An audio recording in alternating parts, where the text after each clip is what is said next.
평안하셨습니까? 오늘은 8월 15일 토요일입니다. 해방의 날이죠. 광복이라고 말하기도 하는데 해방의 역사를 기념하는 날입니다. 이 날의 의미를 마음에 생각하고 살아갈 필요가 있겠죠. 36년이라는 시간 동안 나라 없는 백성으로 살았던 우리 조상들, 다시 해방의 나라를 이루기 위해서 투쟁의 삶을 살았던 이들, 그들의 삶은 고난의 역사였죠. 그 고난의 역사를 기억하면서 오늘을 살아야 되겠습니다. 그 고난의 역사는 언제든지 반복될 수가 있습니다. 근데 그 역사가 반복되지 않도록 하는 것은 우리의 몫인 거죠. 매일매일의 삶이 중요하고 의미가 있겠습니다. 신앙인에게 있어서도 이날은 큰 의미가 있는 날이기도 하죠. 이 해방은 우리 신앙의 회복이기도 하기 때문에 그렇습니다. 예배가 자유롭지 않았던 시대이죠. 그리고 순전한 복음을 전하기 어려웠던 시대이기도 합니다. 다시 그런 시대가 오지 않도록 기도하며 살아야겠죠. 우리 예배가 우리의 삶 속으로 흘러 들어가고 참된 예배의 소리가 계속해서 이어지기를 소망하며 교회가 복음의 빛을 세상에 비춤으로 세상을 인도하는 그런 교회의 능력이 회복되는 은혜를 사모하면서 오늘도 말씀을 함께 묵상하면 좋겠습니다. 매일 성경 오늘 본문은 이사야 27장입니다. 2절부터 13절까지 말씀을 같이 읽겠습니다. 그날에 너희는 아름다운 포도원을 두고 노래를 부를지어다. 나 여호와는 포도원지기가 되며 때때로 물을 주며 밤낮으로 간수하여 아무든지 이를 해치지 못하게 하리로다. 나는 포도원에 대하여 노함이 없나니 찔레와 가시가 나를 대적하여 싸운다 하자. 내가 그것을 밟고 모아 불사르리라. 그리하지 아니하면 내 힘을 의지하고 나와 화친하며 나와 화친할 것이니라. 후일에는 야곱의 뿌리가 박히며 이스라엘의 움이 돋고 꽃이 필 것이라. 그들이 그 결실로 지면을 채우리로다. 주께서 그 백성을 치셨던들 그 백성을 친 자들을 치심과 같았겠으며 백성이 죽임을 당하였던들 백성을 죽인 자가 죽임을 당함과 같았겠느냐. 주께서 백성을 적당하게 견책하사 쫓아내실 때에 동풍 부는 날에 폭풍으로 그들을 옮기셨느니라. 야곱의 무리가 속함을 얻으며 그의 죄 없이함을 받은 결과는 이로 말미암나니 곧 그가 제단의 모든 돌을 부서진 횃돌 같게 하며 아세라와 태양상이 다시 서지 못하게 함에 있는 것이라. 대저 견고한 성읍은 적막하고 거처가 황무하며 버림받아 광야와 같은즉 송아지가 거기에서 먹고 거기에 누우며 그 나무가지를 먹어 없이 하리라. 가지가 마르면 꺾이나니 여인들이 와서 그것을 불사를 것이라. 백성이 지각이 없으므로 그들을 지으시니가 불쌍히 여기지 아니하시며 그를 조성하시니가 은혜를 베풀지 아니하시리라. 너희 이스라엘 자손들아, 그날에 여호와께서 창이라는 하수에서부터 애굽 시내까지 과실을 떠는 것 같이 너희를 하나하나 모으시리라. 그날에 큰 나팔을 불리니 아수르 땅에서 멸망하는 자들과 애굽 땅으로 쫓겨난 자들이 돌아와서 예루살렘 성산에서 여호와께 예배하리라. 아멘. 이사야 27장은 하나님의 백성들의 회복에 대한 말씀입니다. 약속의 말씀이죠. 이 말씀은 마지막 때에 경험하게 되는 구원을 의미하는 것이 아니고 심판 이후에 곧 있을 심판 이후에 이들이 경험하게 될 회복에 대한 말씀입니다.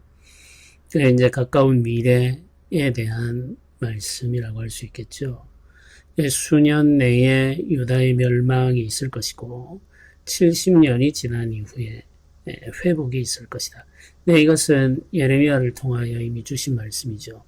네, 이 말씀과 같은 의미라고 생각하고 읽으면 되겠습니다. 이사야 27장은 그 회복에 대한 약속의 말씀입니다. 이 27장에도 포도원이라는 말과 노래라는 말이 나오죠. 그날에 너희는 아름다운 포도원을 두고 노래를 부를지어다. 이렇게 시작합니다. 아름다운 포도원 노래라고 할 수가 있겠죠. 포도원은 하나님의 택한 백성들에 대한 비유이죠. 이미 이사야서에는 이 포도원 비유가 한 차례 등장했었죠. 그때의 포도원은 하나님께서 옮겨놓은 채 가꾸어 좋은 열매를 기다렸지만 좋지 않은 열매를 맺었다라고 말하면서 시작이 됩니다. 이 포도원, 처음 불렀던 그 포도원 노래는 심판을 향하고 있죠. 그런데 이 포도원 노래는 아름다운 포도원이라고 부르면서 하나님께서 베풀어 주시는 은혜에 대한 약속으로 이어집니다. 그러니까 이것을 새로운 포도원 노래라고 이름을 붙여 부르기도 합니다. 아름다운 포도원을 두고 노래를 부를지어다.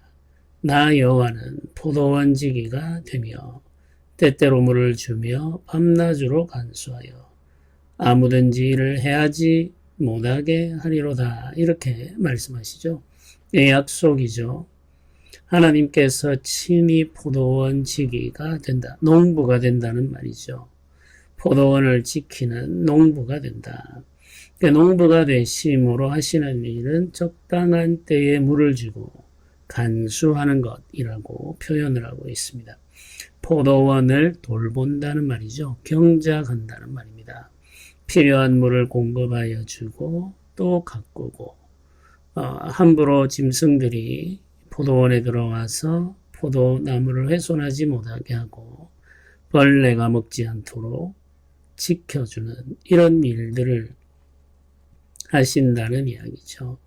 하나님께서 언약 백성들을 돌보신다는 의미입니다. 네, 이제 4절은 이런 표현으로 이어집니다. 나는 포도원에 대하여 노함이 없나니 찔레와 가시가 나를 대적하여 싸운다 하자 내가 그것을 밟고 모아 불사르리라. 이렇게 말합니다. 포도원에 대하여 노함이 없다. 하나님께서 포도원을 싫어하지 않는다. 이런 말입니다. 포도원을 좋아하신다. 이런 뜻이죠. 그런데 찔레와 가시가 대적하여 싸운다면 그것을 밟고 모아서 불태우실 것이다. 이렇게 말하죠. 이 좀 문맥의 흐름이 자연스럽지 않은 느낌이 들죠. 노함이 없다고 말씀하시는데 찔레와 가시가 대적하여 싸우면 그것을 밟고 모아 불사른다. 이게 좀 어색하죠. 근데 이것은 이런 의미입니다. 하나님이 포도원을 싫어하지 않는다. 포도원을 좋아하신다. 그러나 그 포도원에 찔레와 가시가 나서 나를 대적한다면 농부가 그 찔레와 가시를 밟고 다 끌어모아서 불태우게 될 것이다. 이렇게 흘러가는 거죠. 이건 포도원을 좋아하는 농부가 당연히 하게 될 일이죠. 여러분 포도원을 좋아하면 방치하지 않습니다. 이건 너무 당연한 일이죠. 포도원을 좋아하면 그냥 내버려 두는 것이 아니라 찔레와 가시, 엉겅퀴 같은 것들은 제거하게 되죠. 이건 농부가 하는 매우 자연스러운 일입니다. 찔레와 가시, 엉겅퀴가 나고 있음에도 불구하고 그대로 내버려 두게 되면 이건 포도원을 좋아하는 것이 아니라 미워하는 것이죠. 하나님은 포도원을 사랑합니다. 좋아합니다. 그래서 찔레와 가시 같은 것이 나서 하나님을 대적하게 되면 그것들은 제거하여 불살라 버리십니다. 그게 하나님의 사랑의 행위인 거죠. 이 찔레와 가시 같은 것들이라고 하는 것은 우리 언약 백성들의 삶 속에서 발견되는 거짓과 포악함 혹은 불순종과 죄들을 말하는 거죠. 사랑하는 부모가 자녀들을 양육할 때 어떻게 하는지 생각을 해보시면 이해가 쉽습니다. 자녀들의 삶 속에 죄와 악한 습관들이 일어난다면 부모가 그 자녀를 그대로 내버려 둘 수가 있겠습니까? 그건 사랑이 아니죠. 부모가 사랑한다고 말하면서 자녀의 악한 습관을 방치하고 있다면 이 부모의 사랑이 미숙하거나 혹은 그 부모가 자녀를 온전히 사랑하지 않는 것이라고 우리가 보아야 되겠죠. 많은 경우에 부모들의 미숙함이 이렇게 표현되곤 합니다. 사랑하지만 부모가 미숙한 거죠. 성숙하지 못해서 온전한 방식으로 사랑하지 못하는 겁니다. 네, 하나님은 우리와 같지 않죠. 하나님은 성숙한 분입니다. 온전한 분이죠. 완전하신 하나님입니다. 그래서 우리의 삶 속에 나타나는 죄의 쓴 뿌리를, 이 죄의 쓴 뿌리들, 찔레와 가시 같은 죄의 쓴 뿌리들을 제거해 버리십니다. 그걸 방치하지 않으신다는 거죠. 그게 하나님의 사랑의 표현이라는 사실을 우리는 알아야 되겠습니다. 이어지는 5절도 문맥의 흐름이 조금 어색합니다. 그리하지 아니하면 내 힘을 의지하고 나와 화친할 것이니라. 이렇게 말씀이 이어지죠. 여기에서 그리하지 아니하면 이라는 말이 무엇과 연결되는지를 우리가 알아야 됩니다. 이 그리하지 아니하면 이라는 말은 찔레와 가시가 나를 대적하여 싸우지 아니하면 이런 뜻이죠. 하나님은 포도원을 사랑하십니다. 이 포도원을 싫어하지 않으시고 포도원에 대해서 분노가 없습니다. 그런데 찔레와 가시가 나서 하나님을 대적하면 그 찔레와 가시를 밟고 모아 불사릅니다. 그런데 이 찔레와 가시가 나서 하나님을 대적하여 싸우지 않는다면 하나님을 의지하고 화친할 것이다. 이렇게 말하는 거죠. 이렇게 문맥이 이어지는 겁니다. 화친한다라는 말은 평화를 누린다 이런 말이죠. 하나님과 평화를 누린다. 대적하여 싸운다라고 하는 표현과 반대의 개념이 화친한다입니다. 평화를 누린다. 우리가 하나님 안에서 평화를 누리기를 원하죠. 이건 너무나도 당연한 일입니다. 그런데 종종 죄가 우리를 휩쓸고 가서는 하나님을 대적하게 만든다는 거죠. 우리가 이 사실을 알고 있으면 우리 자신을 잘 지키고 깨어있게 되겠죠. 죄로부터 우리를 지켜서 하나님을 대적하여 싸우지 않도록 만드는 거죠.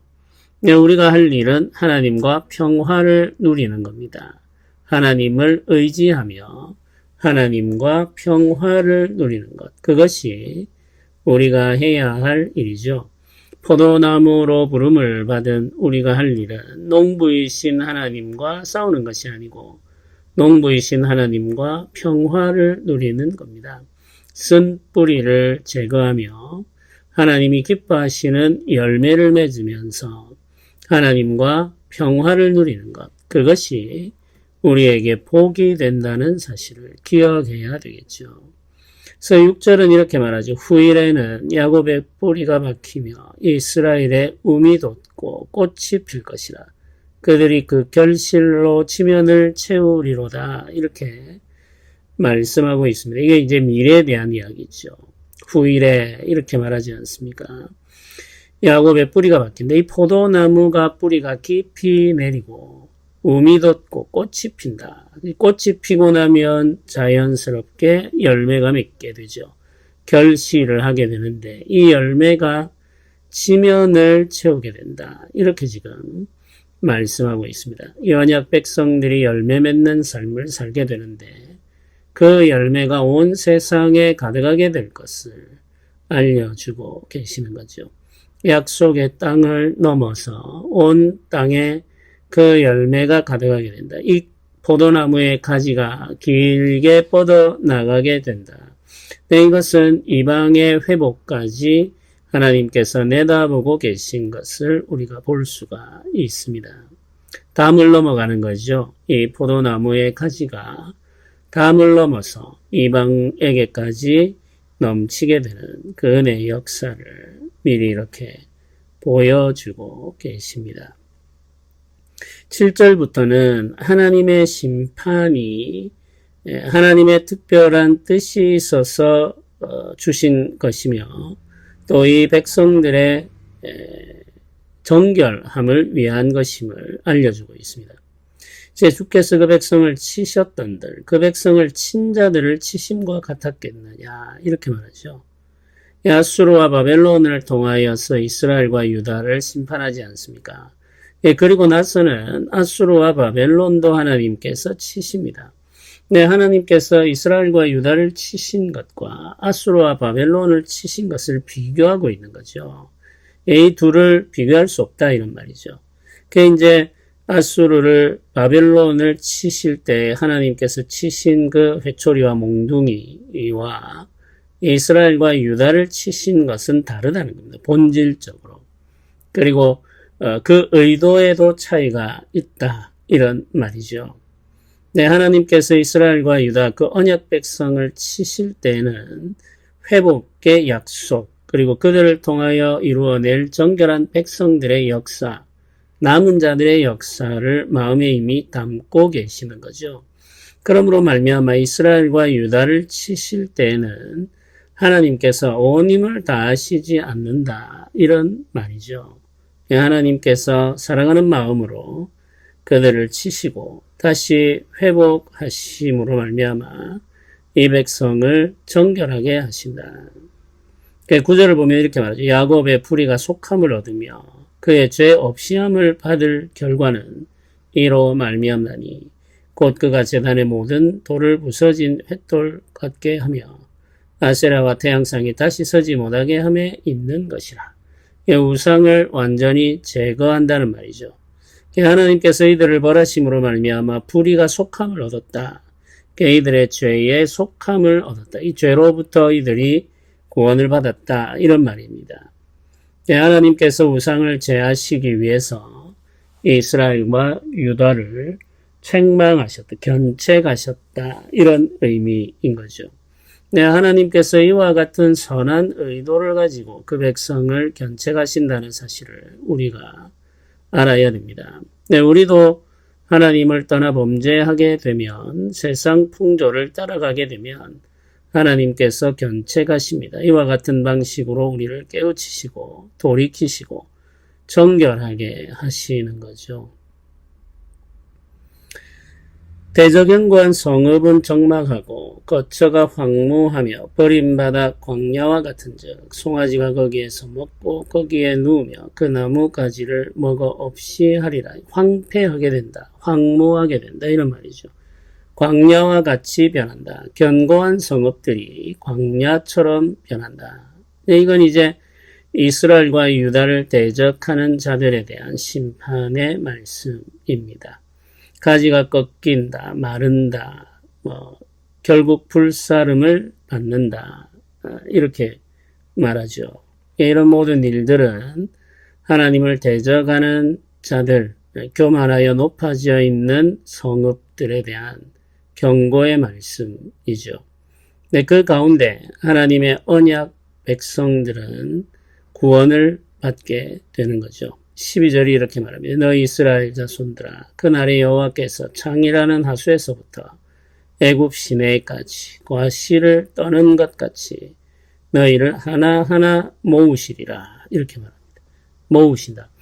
이 추수에 대한 비유들이 이사야서에 많이 등장하는데 이 추수에 대한 비유들이 등장할 때마다 사실은 심판의 메시지가 그 속에 있었습니다. 탈곡하듯이 철저하게 하나님의 심판이 임한다. 이런 의미를 담고 있었죠. 그런데 여기 새 포도원 노래, 아름다운 포도원을 경작하는 농부의 노래 속에서는 이 추수, 과일을 수확하는 이 일이 구원의 이미지로 등장하고 있습니다. 하나님께서 과일 하나하나를 모으는 것처럼 언약 백성들을 모은다. 구원한다는 거죠. 하나님께서 이렇게 백성 하나하나를 소중히 여기시며 구원하여 자기 백성으로 품에 안으신다. 이렇게 지금 말씀이 이어지고 있습니다. 13절은 이렇죠. 그날에 큰 나팔을 불림이 아수르 땅에서 멸망하는 자들과 애굽 땅으로 쫓겨난 자들이 돌아와서 예루살렘 성산에서 여호와께 예배하리라 이렇게 기록하고 있습니다. 쫓겨난 자들, 포로 잡혀갔던 자들, 디아스포라라고 말하죠. 이 쫓겨났던 자들, 흩어진 자들이 다시 돌아오게 된다. 바벨론과 애굽을 지금 이야기하고 있습니다.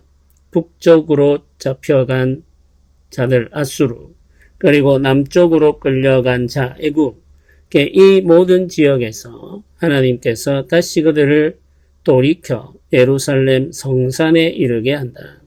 아수르와 바벨론, 그리고 애굽, 그리고 동서남북 모든 지역으로 흩어지게 되죠. 이 흩어진 자들을 하나님께서 다시 불러 모으시고 그들을 거룩한 산 예루살렘, 하나님의 성전이 있는 곳, 그 하나님의 임재가 있는 곳으로 돌아오게 하셔서 그들로 하여금 하나님을 예배하게 하신다. 이것이 회복에 대한 약속입니다. 하나님이 택한 백성들은 하나님께서 징계하실지언정 버리지 않으시고 다시 회복하여 돌이키신다는 사실을 우리는 이 말씀을 통해서 깨닫게 됩니다. 범죄한 자들을 버리지 않으시고 징계하여 돌이키시는 하나님, 다시 정결하게 하시는 하나님, 그 하나님의 은혜를 우리가 기억하며 살아야 되겠습니다. 우리는 항상 이 은혜를 의지하기 때문에 회개하며 은혜를 구할 수 있는 거죠. 우리가 죄의 유혹에 흔들리거나 넘어질 때가 있습니다. 그럴 때 지체하지 말고 회개하고 돌이켜야 됩니다. 고집스럽게 거역하는 삶을 지속하는 것은 아무 유익이 없습니다. 신속하게 회개하고 돌이키는 것이 주의 은혜를 회복하는 가장 좋은 길이라는 사실을 기억하면서 오늘도 주의 은혜를 의지하며 살아가시기를 바랍니다.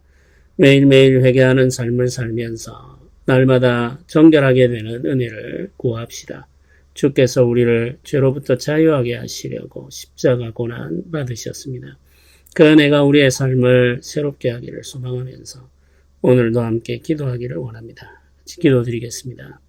은혜로우신 하나님, 범죄한 백성들을 징계하시고 돌이키신 것처럼 우리의 삶을 날마다 주께로 돌이키시며 정결하게 하시며 깨끗하게 하옵소서. 온전히 주를 믿고 따르며 주의 제자로서 살아가기를 원합니다. 우리의 부족함을 아시는 주님, 우리를 온전하게 하실 때 말씀과 성령으로 온전하게 하시고 말씀과 성령으로 인도하여 주옵소서. 우리가 날마다 자라 성장하여 성숙하기를 원합니다. 주의 은혜를 허락하여 주옵소서. 감사드립니다. 우리 주 예수님의 이름으로 기도드립니다. 아멘.